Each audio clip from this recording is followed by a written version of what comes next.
Coco in action, walang maiiwan sa hirap. Kilos pagbabago, Puso Coco din. Pag-asa't pag-unlad ang hatid niya sa lahat. Medical mission, libreng gamot at operasyon. Marami pang tulong si Coco, mahal niya tayong lahat. Sa bawat komunidad, may mga mamamayang araw-araw nagsisikap para sa kanilang pamilya. Pero paano kung may humahadlang na sakit sa kanilang kabuhayan? Magandang araw po. Ako po si Leonora Banis ng 200 Porok Uno, Malanday, Marikina. Ganito ang sitwasyon ni Nanay Leonora.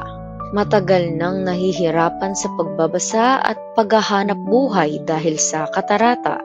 Na-diagnose po ang mata ko ng may katarata po, tapos yung left eye ko medyo may diferensya po siya.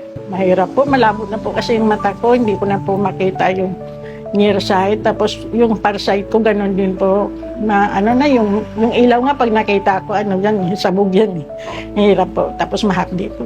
Ang kanyang simpleng pangarap ay muling makakita ng malinaw at maipagpatuloy ng maayos ang paghahanap buhay. June 29, tanda ko po ito, may po dito sa Marikina Elementary School, yung medical mission po, na-diagnose po ako, tapos yung nga sabi, hintayin ko na lang daw po ang tawag nila.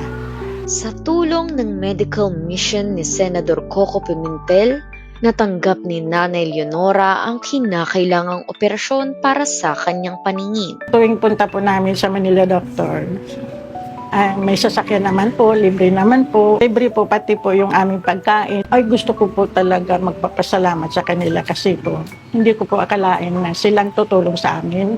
Kaya po magpasalamat po ako kay Senator Coco Pimentel at saka kay Ma'am Kat po. Kasama po ang pamilya ko kasi malaking tulong po sa amin ito. Karangalan po namin natulungan ni Senator po. Ngayon, may bagong pag-asa siyang dala. Muling nakakabasa, muling nakakangiti, at higit sa lahat, muling may kumpiyansa sa kanyang hanap buhay.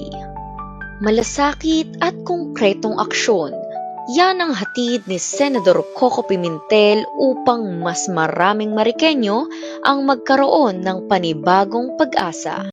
Serbisyong tapat para sa mas maliwanag na bukas. Pagbabago, Puso Coco din. Pag-asa't pag-unlad ang hatid niya sa lahat. Medical mission, libreng gamot at operasyon. Marami pang tulong si Coco, mahal niya tayong lahat.